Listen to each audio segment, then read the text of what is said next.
In the 1960s, British agricultural trials documented yields that should not have been biologically possible, 100 tons per acre, year after year, on soil so poor other crops failed entirely. No synthetic fertilizer, no irrigation, no replanting for 20 years.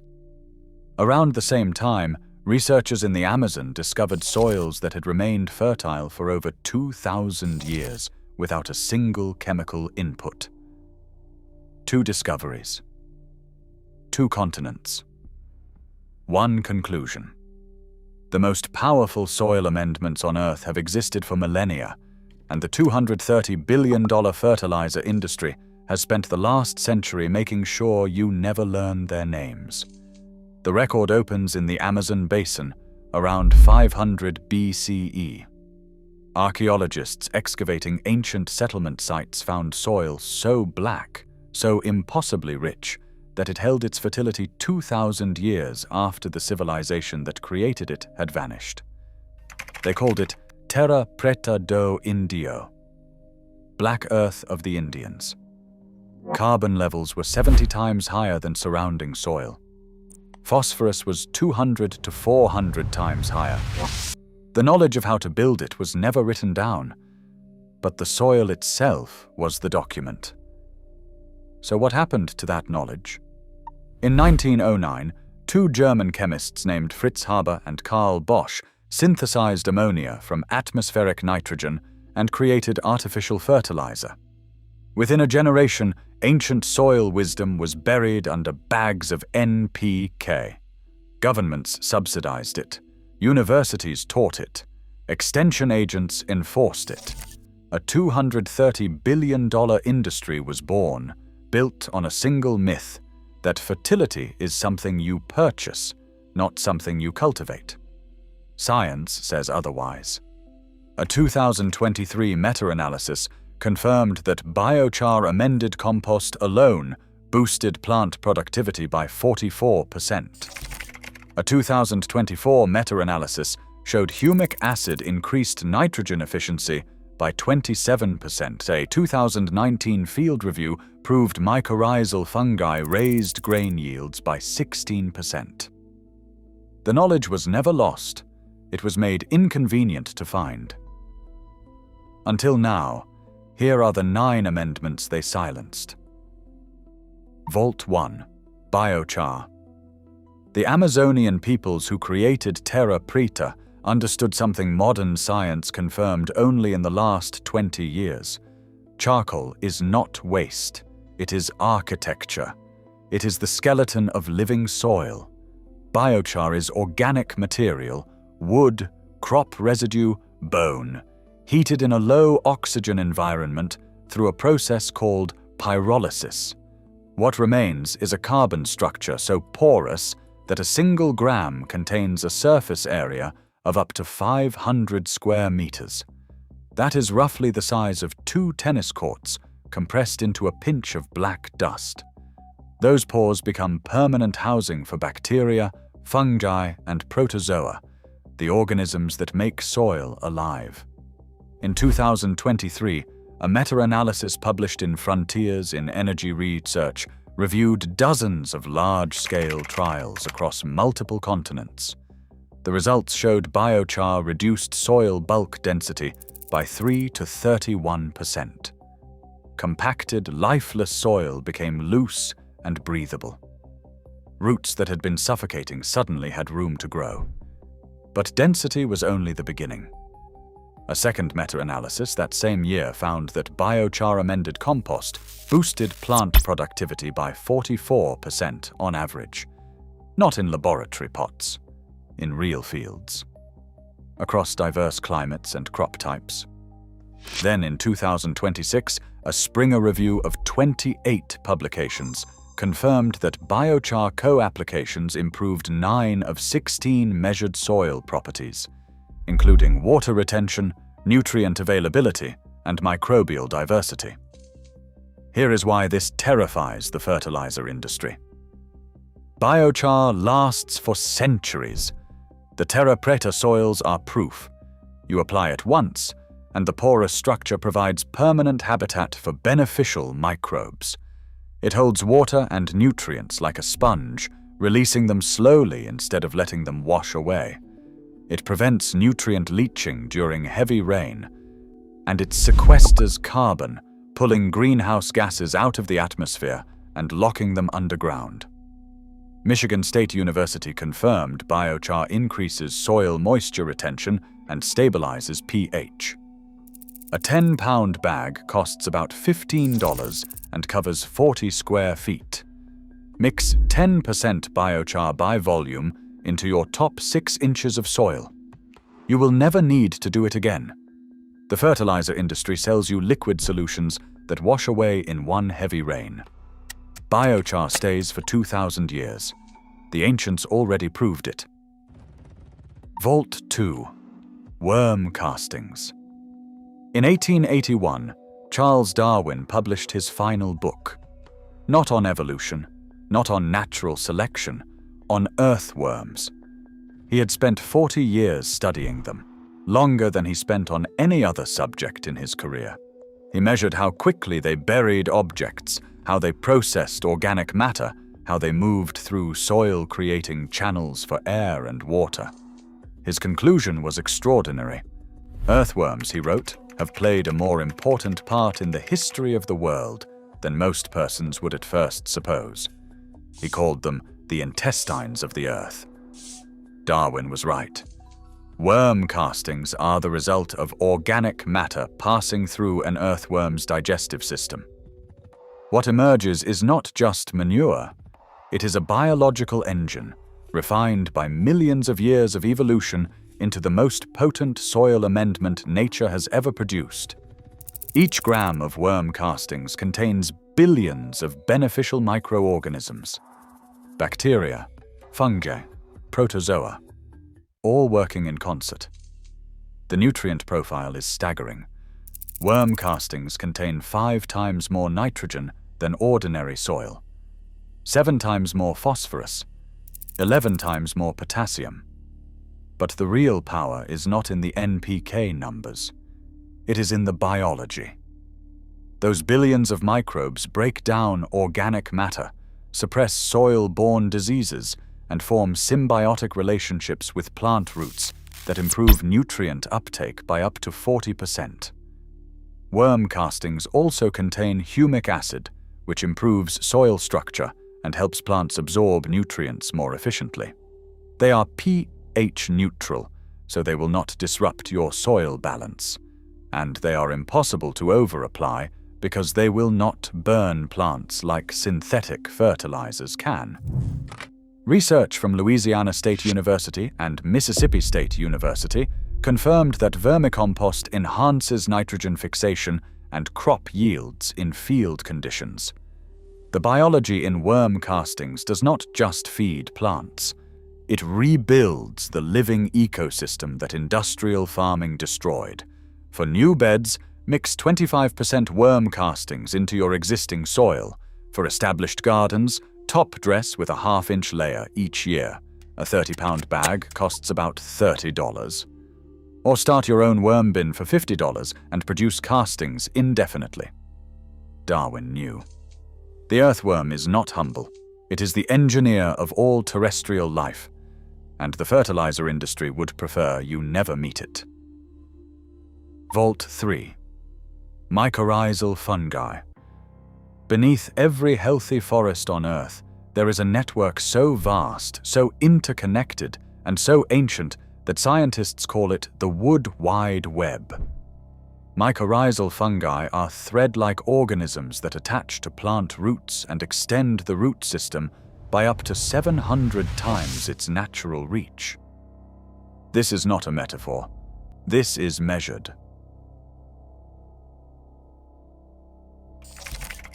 In 2019, researchers at Nanjing Tech University published a landmark meta-analysis in the journal New Phytologist.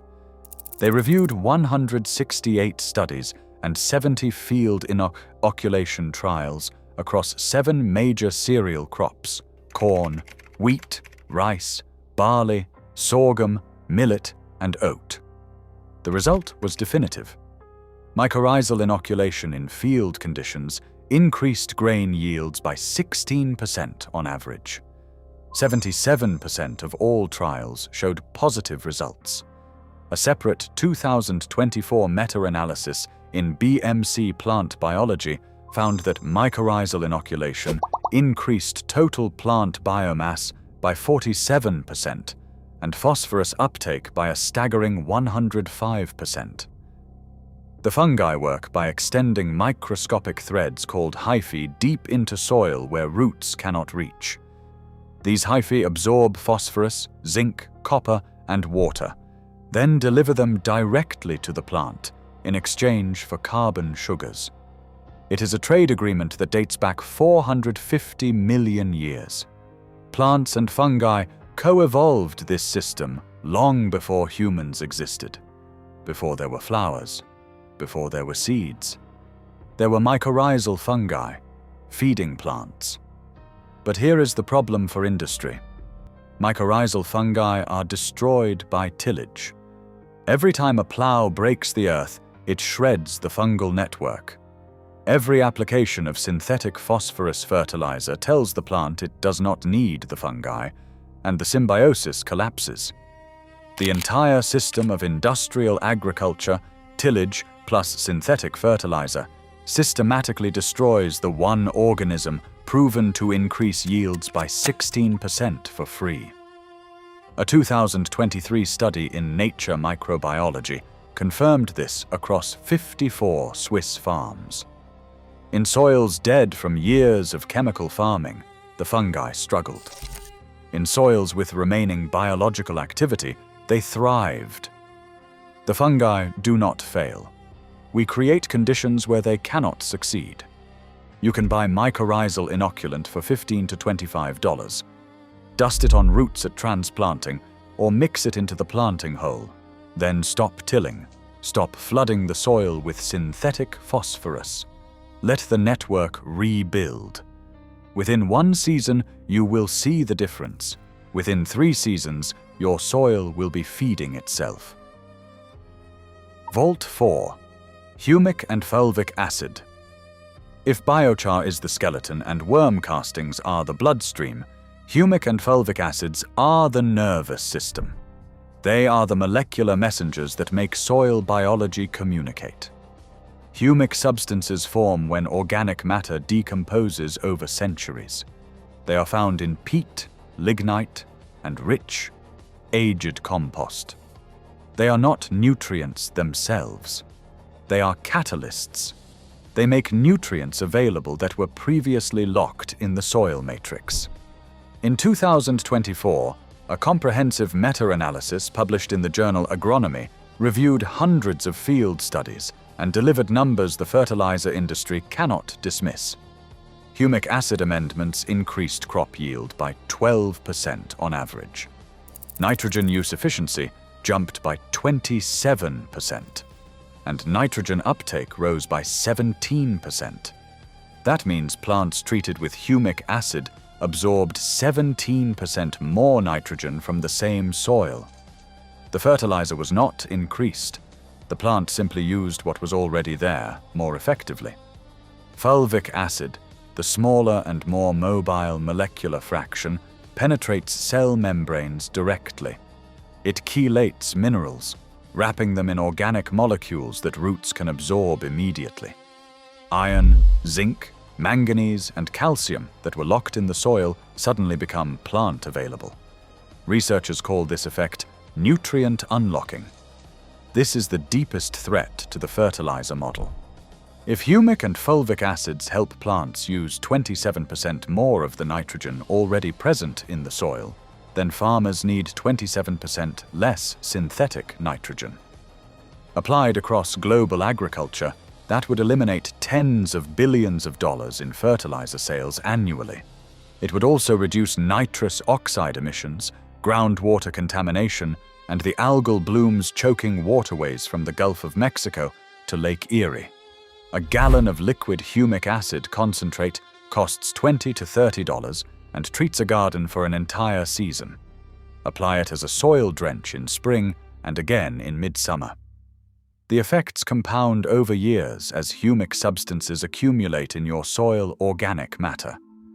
This is not a product you consume, it is an investment that grows. Vault 5. Kelp and Seaweed Extract. For centuries, coastal farmers from Ireland to Japan dragged seaweed from the shoreline and buried it in their fields. The Irish called it rack. The Japanese composted konbu into rice paddies. They did not know the chemistry. They knew the results. Crops grew taller, resisted frost better, and produced heavier harvests on the same tired soil. Modern science has confirmed what they observed. In 2024, a meta-analysis published in PubMed Central analyzed dozens of trials on seaweed-based biostimulants across multiple crop species. A parallel review in Hort Science documented consistent improvements in crop yield, quality, and stress tolerance. Kelp extract contains cytokinins and auxins, natural plant hormones that stimulate cell division and root growth. It contains alginic acid, which improves soil structure by binding particles into stable aggregates.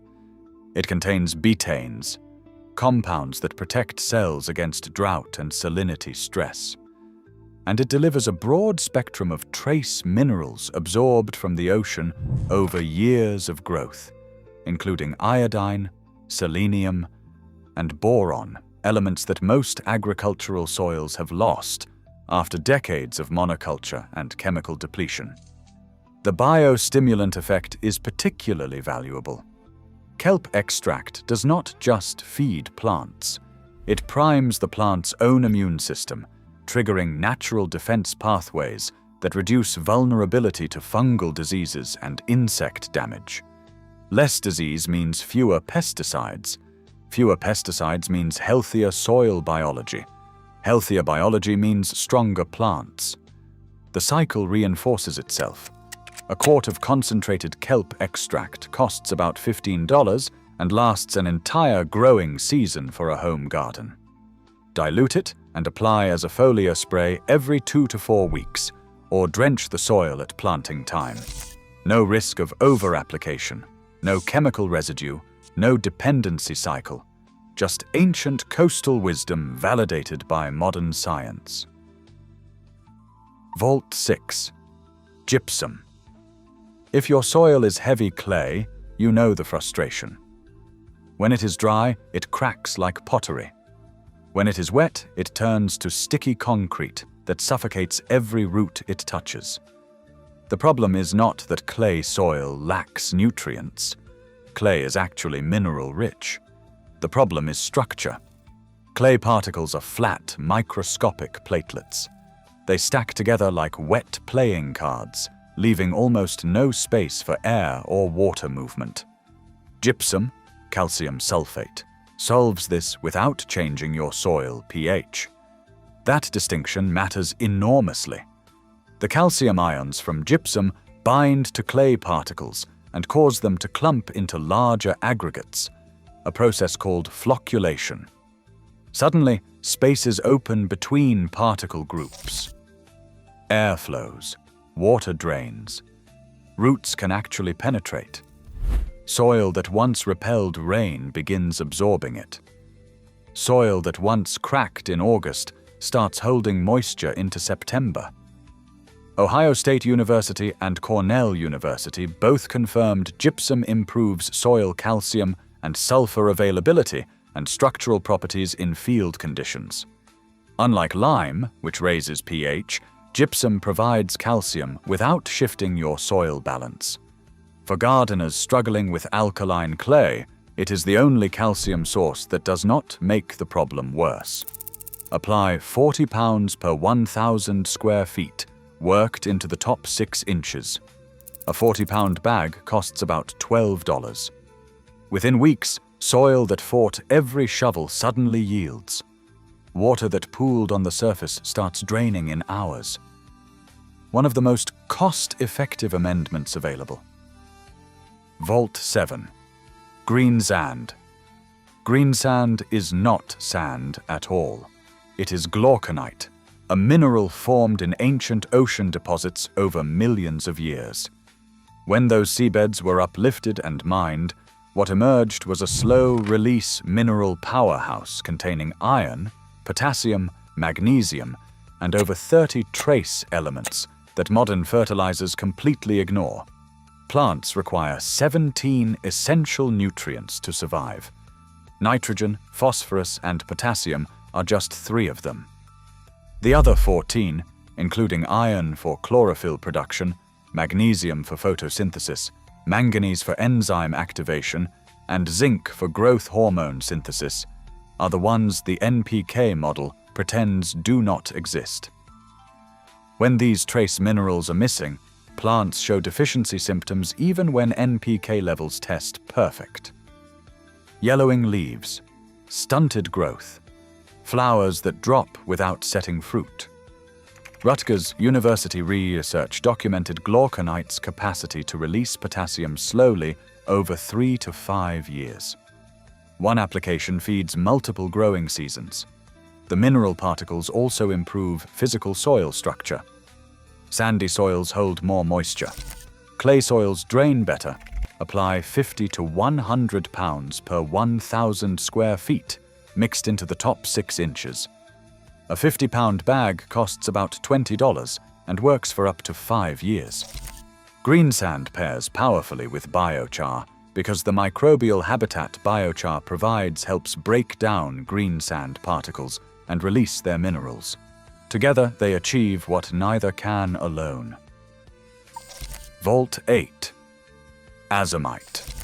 Azomite stands for A to Z of minerals, including trace elements.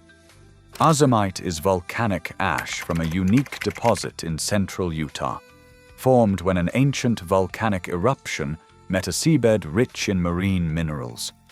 That geological collision created a mineral blend containing over 70 naturally occurring elements in proportions that no laboratory has ever replicated. While greensand provides broad-spectrum minerals, azomite fills in the ultra-trace elements that most soil tests do not even measure: selenium, molybdenum, cobalt, boron. These elements are required in incredibly small amounts, sometimes just parts per million, but their absence creates cascading failures. Boron deficiency causes hollow stem in broccoli, cracked fruit in tomatoes, and poor seed development across dozens of crop species. Molybdenum is essential for nitrogen fixation in legumes. Without it, even soil rich in nitrogen cannot support healthy bean or pea growth. Research published in the Journal of Sustainable Forestry confirmed that volcanic mineral amendments improved plant growth and soil mineral balance in depleted soils. The power of azomite is its completeness. Instead of diagnosing individual deficiencies and buying separate supplements at premium prices, one application provides the full spectrum that nature created through volcanic activity millions of years ago. Use 5 to 10 pounds per 1,000 square feet, incorporated into the top few inches. A 44-pound bag costs about $25 and covers up to 4,000 square feet. That works out to less than a penny per square foot for complete mineral supplementation. You would spend 10 times that amount buying individual mineral supplements from a garden center, assuming they even stock them, which most do not. Azomite pairs exceptionally well with compost and other organic amendments, because the organic acids help dissolve the mineral particles faster, making nutrients available to plants more quickly. Vault 9. Bone meal. For as long as humans have tended soil, they have returned bones to the earth. Native American farmers buried fish carcasses alongside maize seeds. Medieval European peasants ground animal bones and scattered them across their vegetable plots. Aboriginal Australians burned bones into ash and mixed them into cultivated soils. Every continent, every era, the same practice. They understood instinctively what chemistry would later confirm. Bones are concentrated phosphorus, the element that drives root development, flower formation, and fruit production. Modern bone meal is finely ground animal bones, usually from cattle processing. It is the oldest phosphorus fertilizer in human history, predating every synthetic alternative by thousands of years. And modern research continues to validate what our ancestors knew. A 2021 trial published in the MDPY journal Agronomy tested meat and bone meal applications on sweet corn and documented significant yield increases alongside improved soil phosphorus availability. A separate meta-analysis of organic fertilizer trials found that organic phosphorus sources like bone meal increased tomato yields by over 40% in phosphorus-deficient soils. Those are not marginal gains. That is the difference between a disappointing harvest and an abundant one. Bone meal releases phosphorus slowly over 3 to 4 months as soil microbes break it down. This gradual release feeds plants steadily without the runoff problems caused by synthetic superphosphate, which dissolves rapidly and washes into waterways where it feeds algal blooms. Bone meal also provides calcium, supporting cell wall strength and disease resistance. Apply 10 pounds per 100 square feet for new garden beds. Work it into the top 6 inches where developing roots can access it. A 4-pound bag costs about $8. It is one of the most affordable and proven amendments in human agricultural history. Now step back and look at what we have opened. 9 amendments, 9 vaults, each one backed by peer-reviewed science, each one used by ancient civilizations for centuries or millennia, and each one systematically ignored, marginalized, or erased by a $230 billion industry that generates profit only when your soil stays dependent. The pattern is always the same. The fertilizer industry generates annual revenue by selling products you must purchase every season. Natural gas companies profit when agriculture depends on the Haber-Bosch process to synthesize nitrogen. 1 to 2% of the world's entire energy supply goes to manufacturing synthetic nitrogen fertilizer alone. Phosphate mining corporations profit when farmers buy superphosphate instead of using bone meal and mycorrhizal fungi. The pesticide industry profits when tillage and chemical fertilizers destroy the soil biology that naturally suppresses disease. And the seed industry profits when depleted soils require genetically engineered crops designed to tolerate chemical-intensive conditions. Every link in the chain depends on the same fundamental lie, that fertility comes in bags, that soil cannot function without industrial chemistry. Over $300 billion per year flows through a system that depends entirely on soil remaining biologically dead. Living soil grows food without purchased inputs. Dead soil requires a subscription. You do not need to believe in conspiracies. You just need to follow the money. Biochar lasts 2,000 years. Worm castings rebuild biology permanently. Mycorrhizal fungi create self-sustaining nutrient networks that have existed for 450 million years. Humic acid makes existing nutrients 27% more available. Kelp extract activates the immune systems plants already possess. Gypsum restructures clay soil for years with a single application. Greensand releases minerals for half a decade. Azomite provides 70 elements in one treatment. Bone meal feeds roots for an entire season at a cost of pennies per plant. None of them can be patented. None of them expire on a quarterly sales cycle. And none of them require you to return to the store next spring. That is why you have never seen these 9 amendments promoted together on a single shelf. That is why garden centers stock rows of synthetic NPK, but carry almost none of these. That is why agricultural extension offices publish application rates for ammonium nitrate, but not for mycorrhizal inoculant. The silence was never accidental. It was economic. But the knowledge survived. It survived in the black soils of the Amazon, created by indigenous peoples whose names history never recorded. It survived in Darwin's 40-year earthworm studies, ignored for a century before science caught up. It survived in Lawrence Hill's Bocking 14 comfrey, mailed as free root cuttings to anyone who asked because he refused to let corporations own fertility. It survived in the Irish farmers who dragged kelp from the Atlantic shore, in the permaculture gardeners who inoculated roots with mycorrhizal spores while their neighbors sprayed chemicals, in every stubborn grandmother who composted bones into her rose beds and could not explain why her flowers grew twice as tall. It survived because small-scale farmers in India, Kenya, and Brazil never stopped making compost, never stopped saving mycorrhizal-rich soil to inoculate new plantings, never stopped doing what their grandparents taught them. The knowledge survived because it works, and what works does not need marketing. It needs memory. Today, the revival is accelerating. Permaculture communities worldwide have adopted these amendments as their foundation. University research programs in Michigan, Ohio, Louisiana, Arizona, Switzerland, and Cornell are publishing data that validates what indigenous farmers practiced for thousands of years. The 2024 and 2026 meta-analyses we cited today are not fringe science.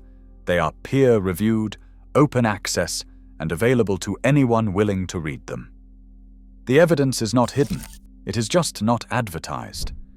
Climate change is forcing the conversation. Droughts are intensifying. Soil degradation is accelerating. The synthetic model is cracking under its own weight. Fertilizer prices spiked globally in 2022 and have not fully recovered. And suddenly, the amendments we buried, the ones we forgot, the ones we were taught to ignore, they look less like relics and more like the only path forward. You do not need a laboratory to begin. You do not need a degree. You do not need permission from the industry that profits from your confusion. Start with a soil test from your county extension office. It costs $15 to $20 and tells you exactly what your soil needs. Then build your soil in layers, the way the Amazonian peoples built terra preta. Not all at once if your budget is tight. One amendment per season if that is what you can manage. The soil remembers every investment. If your ground is compacted clay, start with gypsum to open the structure. If it is biologically dead, add biochar for microbial habitat and worm castings for the microbes themselves. If you are seeing deficiency symptoms despite fertilizing, introduce greensand and azomite for the minerals the NPK model ignores. Add mycorrhizal inoculant at every planting, every transplant, every seed you set in the ground. Drench with humic acid and kelp extract through the growing season to unlock what is already there. Work bone meal into any bed where you are growing flowers, fruit, or root vegetables. In the first season, you will notice stronger seedlings. By the second season, your soil will smell like a forest floor after rain. By the third season, you will use less of everything because the biological systems will be cycling nutrients on their own. That is the difference between feeding plants and building soil. Feeding is annual, building is permanent. The total investment for all 9 amendments for a 1,000 square foot garden is $150 to $200. That is less than most gardeners spend on synthetic fertilizer in a single season. And these amendments work for years, not weeks. Some work for decades. Some, as the Amazon has proven, work for millennia. You can grow what they silenced. Not a single plant this time, but the living soil itself, the foundation beneath everything. The system that fed civilizations for 10,000 years before anyone invented a chemical factory. Every handful of biochar you mix into your garden is a vote against dependency. Every worm casting is a quiet rebellion against dead industrialized soil. Every mycorrhizal spore you dust onto a transplant root is 450 million years of evolution whispering, "I already solved this problem. Let me help." The amendments are waiting. The science is settled. The only question is whether you will break the silence in your own backyard.